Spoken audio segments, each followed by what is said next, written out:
ជំរាបសួរកូនទាំងអស់គ្នាថ្ងៃនេះអ្នកគ្រូនឹងបង្ហាញអំពីរបៀបចូលថ្នាលបឋមចំនួនថ្មីអញ្ចឹងទី1គឺកូនចូលថ្នាលរូបថ្នាលបឋមមក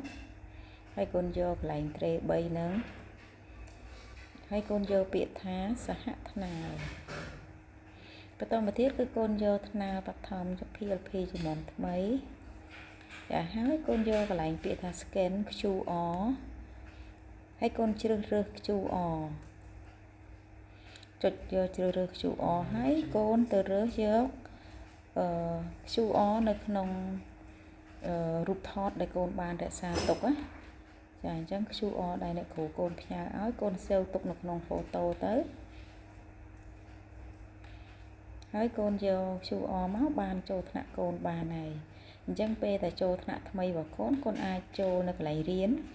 ចូលរៀនហ្នឹងគឺកូនឃើញឈ្មោះរបស់កូនហ្នឹងឃើញឈ្មោះកូនហើយកូនអាចចូលរៀនបានកូនរៀនថ្នាក់ទី1ទី2ទី3អញ្ចឹងកូនរៀនតាមថ្នាក់របស់កូនមកបើកូនរៀនថ្នាក់ទី3កូនទៅរៀននៅក្នុងថ្នាក់ទី3ចាបើកូនថ្នាក់ទី1កូនចូលកន្លែងរៀនថ្នាក់ទី1មកចាបើទី2កូនចូលរៀនថ្នាក់ទី2ទៅបើកូនរៀនថ្នាក់ទី3កូនចូលរៀនថ្នាក់ទី3